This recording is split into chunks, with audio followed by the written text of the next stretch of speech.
Есть одна из удивительных историй праведных предшественников, которую рассказали историки про Ахмада ибн Мискина, одного из ученых III века, жившего в Басре, да помилует его Аллах. Ахмад ибн Мискин рассказывал: в 219 году по хиджре я был испытан бедностью, и не было у нас ничего из еды. У меня была жена и ребенок.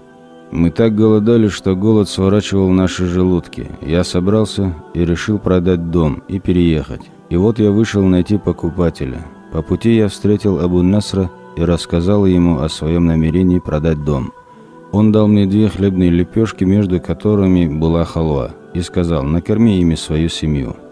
Я направился к себе домой и по пути встретил женщину с мальчиком. Она посмотрела на лепешки и сказала: «О, дядя, этот ребенок голодный сирота, и нет у него сил терпеть голод. Накорми его чем-нибудь, да смилостивится над тобой Аллах». И взглянул на меня ребенок глазами, которые я никак не могу забыть.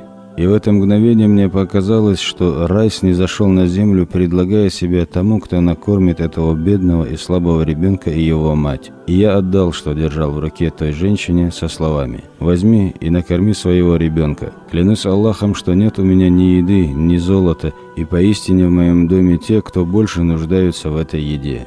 Ее глаза прослезились, а лицо мальчика засияло от радости. Я ушел озабоченный, присел у стены и размышлял о продаже дома. И снова подошел Абу Наср, и он словно порхал от радости и сказал: «О Абу Мухаммад, что тебя держит здесь, когда в твоем доме благо и богатство?» Я сказал: «Свят Аллах, откуда, о Абу Наср?» Он сказал: «Прибыл человек из Хорасана, нынешних земель Афганистана и Пакистана, и расспрашивал людей о твоем отце или о ком-нибудь из его родных, и у него большой груз с благами и богатствами». И я сказал: «В чем его история?» Он сказал: «Он купец из Басры. 30 лет назад твой отец вложил деньги в его торговлю, затем он обанкротился и переехал из Басры в Хорасан. Там же торговля его пошла ввысь, к нему пришло облегчение после испытания, и он снова стал богатым. Вернулся в Басру, захотел освободиться от долга и принес тебе деньги, вложенные твоим отцом, и прибыль за 30 лет». Ахмад ибн Мискин сказал: «Я восхвалил Аллаха и поблагодарил его, отыскал ту нуждающуюся женщину и ее сына и одарил их богатством. Затем я начал торговлю и пустил часть своего имущества на добро, милостыню и благотворительность, и, клянусь Аллахом, имущество прибавлялось, а не уменьшалось. И как будто я начал собой восхищаться, и меня радовало, что я заполнил благими поступками записные книги ангелов и надеялся, что у Аллаха я вписан в число праведников. И в одну ночь я уснул, и во сне я увидел себя в судный день, я увидел волнение и страх людей, как они вздымаются друг над другом, словно морские волны, из-за своей огромной многочисленности. Увидел увеличенные тела, которые несли на себе свои грехи, которые должны были ввергнуть в ад, грехи, превращенные во что-то, и как будто нечестивцы несли на своих спинах целые города.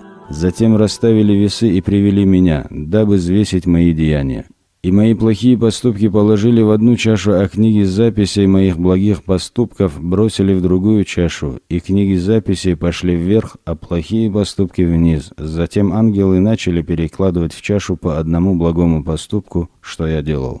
И под каждым благим поступком была незримая страсть, подобно показухе, самообману и желанию похвалы людей. И не осталось у меня ничего, я был погублен тем, что считал своим доводом, и вдруг я услышал голос: «Разве у него больше ничего не осталось?» И в ответ было сказано: «Осталось это». Я смотрел, пытаясь увидеть, что же осталось, и вдруг это те 2 лепешки, которые я отдал той женщине и ее ребенку. И я осознал, что пропал. Я жертвовал 100 динаров разом, и они не помогли мне, и я потерял всю надежду. И, наконец, в чашу положили 2 лепешки, и вдруг чаша благих деяний немного опустилась и малость перевесила. Затем в чашу положили слезы той женщины, которая плакала из-за доброты и благодарности, когда я предпочел ее и ее сына своей семье, и чаша благих деяний перевесила и продолжала перевешивать, пока я не услышал голос, что сказал: «Поистине он спасен».